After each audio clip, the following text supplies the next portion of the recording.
Hey everyone, welcome back. Walk About, Talk About with Richard and Pete. There's Pete.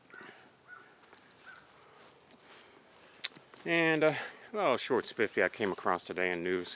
Kind of found interesting.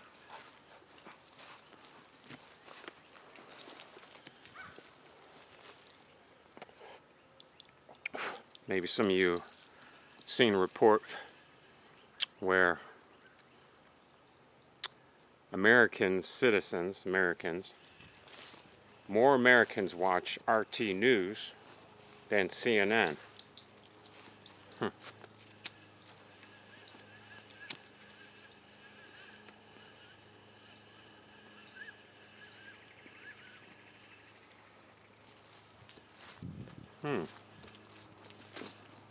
Wonder why that is. With CNN's sparkling record of keeping us well informed. I don't know. Comment, tell me what you think about that. But this was some Senate meeting, security meeting, and some security guy, you know, how they spy on everybody, including us, says that, yes, Americans are watching too much RT News over CNN. And then he goes on to say that, with some other articles, that it was Russia Today, and let's just throw Putin in there too, because, you know, Putin seems to do everything in the world, and Trump's lucky to get the art of the deal done with him, but I digress. Interfered with the 2016 elections against Hillary Clinton, and that's why she lost. But then yesterday I saw another report where they said, no, they actually found out that Hillary Clinton and Obama were doing a bunch of crimes to steal the election, and that's the evidence they have. But either way, it's kind of insulting that any political leader, including guy that spies on everybody, is going to say that I was affected by misinformation. Is that the word they use today? From Russia, or RT News, Russia Today. Well, no, that's bullshit. I don't need RT News to know what the hell's been going on in this fucking country since 1984 when I started paying attention to politics. But, you know, when you're creating your own history, because in the future you're going to pull it out of your hat, when you rewrite it after future events that are scheduled to happen, and you round up the remaining masses, well, you just got a whole bunch of pre-recorded history you're going to just play back to them. I think that was in 1984. I think it says, he who controls the past controls the future. He who controls the future controls the past. Well, when I watch modern American news media outlets, in my opinion, they're writing the past that they're going to bring up in the future, which is just a bunch of their own version of propaganda. But hey, okay, whatever. So either way, CNN, the pinnacle of investigative journalists and reporting, is lost out to Russia Today. So what do you think of that? Why don't you guys chime in, or do you guys watch Russia Today or CNN? What do you think? Or do you watch both? What do you think of the, you know, what do you think of the reporting you get?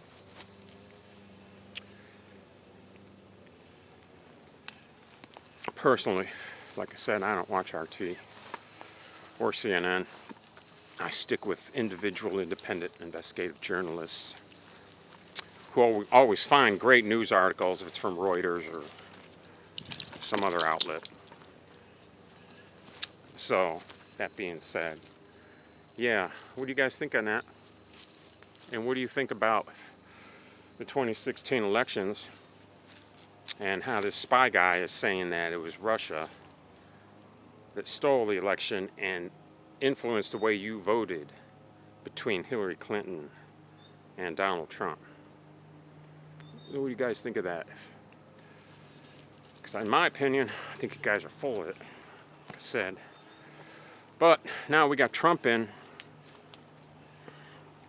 There's some things he said he was going to do that he doesn't look like he's able to do, which I kind of had the feeling he wouldn't be able to do too much, but he's making moves in the world of deals in the Western economies, and he's getting stuff done there. But as far as goes with the East and the South, with the BRIC system that continues to move ahead slow and steady, is an unstoppable force, and Trump doesn't seem to be making any headway with that at all. But maybe Trump may have to learn how to do the art of the deal where both sides make compromises, not just Trump coming in and threatening, accept my deal or else, because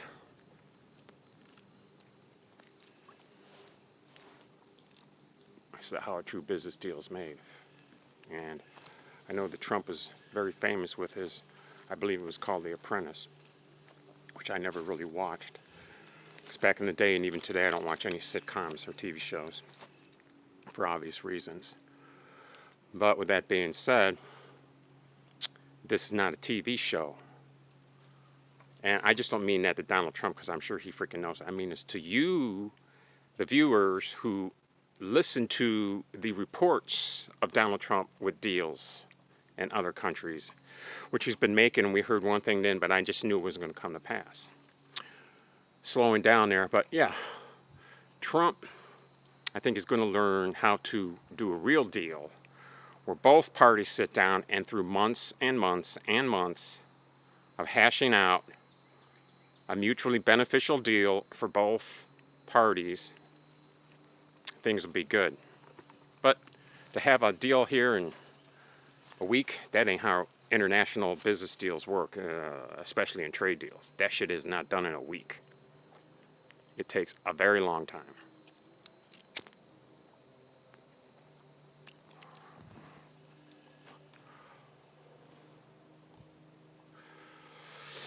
Yeah, so I've been paying attention a little bit to the deals between Europe, and it looks like Trump's got some headway there. But what Trump had kind of done with that deal is he's now forced Europe into buying very expensive liquefied natural gas, which puts their economy in a heavier, puts their economy in a their economy is actually in a harder, they got it harder than the deal that Trump took away back to America, because their cost of everything has gone up since they can't get their liquefied natural gas from Russia. And from what I understand, the German chancellor, you know her name, she was the one who originally worked a deal out with Russia, Gazprom, or you just want to say Putin, to get those Nord Stream pipelines into Germany and out through Europe, because it was helping them become it was making their GDP grow at amazing rates, quicker than the United States GDP. And the threats that happened under Biden was to protect the GDP, when I look back in retrospect, of this country.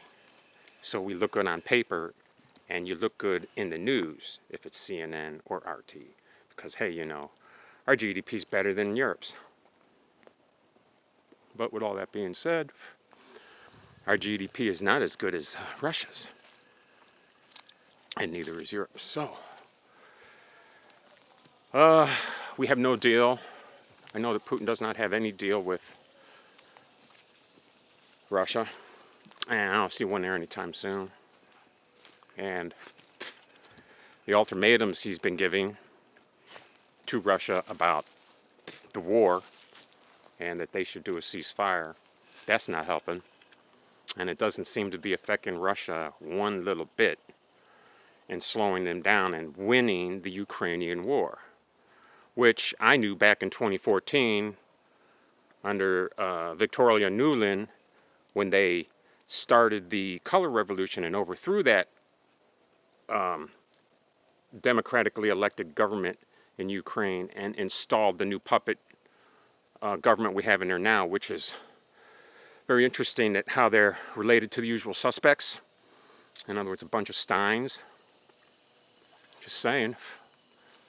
And I'm getting an interesting theory on where the remaining Nazis hid off to into the world, how they disappeared and vanished. I think they took on the identity of a certain group of people, or say they are that group of people.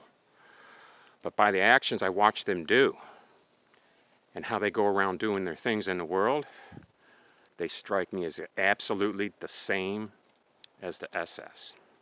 I'm just saying what I see, what I've read in history, what my grandfathers told me, what my fathers told me, who were both. My grandfather was in Nuremberg testifying.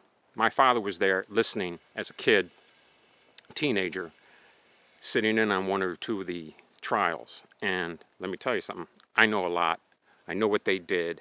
And history's skewed, as they're going to do with this history after this major war. They're going to skew it to make the heroes again be a certain side and the victims be another side. And the bad guys are always them.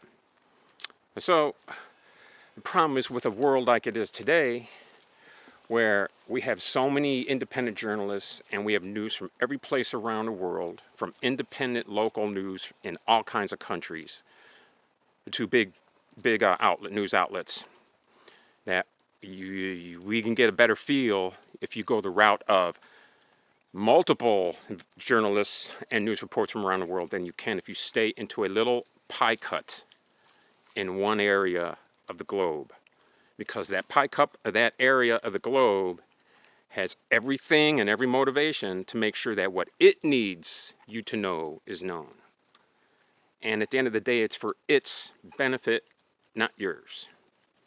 That's why I go with multiple sources of news, investigative journalists, Pulitzer Prize winning journalists, and I don't stick with a flashy, hypnotizing logo spinning behind sometimes the weirdest looking eyes in people reading news, reading teleprompters. So that's what I do. And that's why they cannot tell me back in 2016 that I was motivated by a foreign entity to vote in Trump. And they can't tell me that again today, that I'm listening to too much RT over CNN. I don't listen to either one of them. I stick with independent journalists. And let's just remember one thing. At one time, RT was good. As far as, good boys, RT, they're in American media. I mean, Jesse the Ventura, the governor, had a report there. But once the reports were going against the Pentagon talking points, and RT wouldn't go along with the Pentagon talking points, they became on a terrorist organization as an influencer of the American people against our own government and against our own, in which our government is not the people in that building over there, the House and Senate. The ruling authority in this country is the Constitution and Bill of Rights. That's why those guys in that building are not lawmakers. They're our employees. But, once again, you get into all the American media, and how do they not know that? But they never say it. So like I said, tell me what you think of this. Do you guys watch CNN? Do you watch Fox or RT? Or do you look all for independent journalists? And what do you think about this security government thing they did on? Were you affected by it and voted for Trump instead of Hillary Clinton? So leave your comments, like, subscribe, and share this. Once again, Walk About, Talk About with Rich and Pete. Remember, Jesus saves, and God bless.